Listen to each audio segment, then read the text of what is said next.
কৃষকদের দাবি ন্যায্য দাবি, এই দাবি মানতে হবে। এই সম্মুখরে কৃষকদের উপর এই ধরনের অমানবিক অত্যাচার কেন কেন্দ্রের বিজেপি সরকার জবাব চাই, জবাব দাও। সংযুক্ত কিষাণ মোর্চার ডাকে আজকের এই প্রতিবাদ মিছিলে দলে দলে সামিল হন। সংযুক্ত কিষাণ মোর্চার আহ্বানে আজকের এই প্রতিবাদ মিছিলে দলে দলে সামিল হন। কৃষকদের উপর অত্যাচার আমরা মানছি না, মানব না। ইনকলাব জিন্দাবাদ, ইনকলাব জিন্দাবাদ। কেন্দ্রীয় ট্রেড ইউনিয়ন এবং সংযুক্ত কিষাণ মোর্চার আহ্বানে আজকের এই প্রতিবাদ মিছিলে দলে দলে সামিল হন।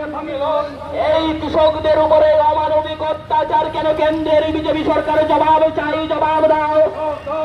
এই দেশের কৃষকের সঙ্গে এই অমানবিক অত্যাচার কেন বিজেপি সরকারের জবাব চাই, জবাব দাও। এই সম্মুখরে কৃষকের উপরে অমানবিক অত্যাচার সমর্থন সূচক এই সভা করছে। সংযুক্ত কিষাণ মোর্চা ট্রেড ইউনিয়ন সমূহের ডাকে আজকের এই 22 দফা দাবির ভিত্তিতে সাধারণ গ্রামীণ ধর্মঘট সফল করুন, সফল করুন, সফল করুন। কেন্দ্রের বিজেপি সরকারের অমানবিক অত্যাচারের প্রতিবাদে সমস্ত অংশের মানুষ এখন কেন্দ্রের বিজেপি সরকার চলুক না, স্লোগান দেখ না, কিছু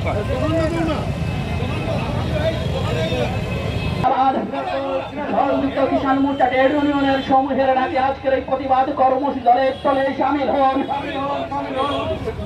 সম্মুখরে কৃষকের উপর অত্যাচারের প্রতিবাদে সমস্ত অংশের মানুষ এখন সম্মুখরে কৃষকদের উপরে অমানবিক অত্যাচার কেন কেন্দ্রীয় বিজেপি সরকারের জবাব চাই, জবাব দাও।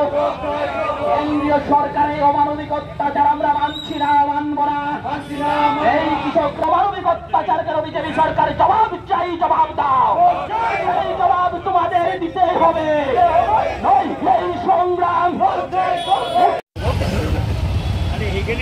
এই অবস্থাতে আমাদের দিল্লিতে আপনারা জানছেন, দিল্লি এবং চণ্ডীগড়ে যেভাবে পুলিশ প্রচণ্ডভাবে কৃষক আন্দোলনকারী যারা তাদের উপর বর্বরচিত, এটা ভারতবর্ষের ইতিহাসে বোধ হয় এই ড্রোন দিয়ে সেখানে যারা ওই কাঁদনে গ্যাস ছোড়া, এটা প্রথম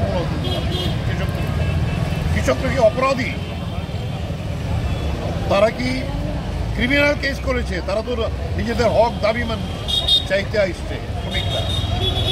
এই আক্রমণের বিরুদ্ধে আমাদের আজকে গোটা দেশে সংযুক্ত কিষাণ মোর্চা এবং কেন্দ্রীয় ট্রেড ইউনিয়নগুলো এই প্রতিবাদও হবে এই বন্ধের দিনে।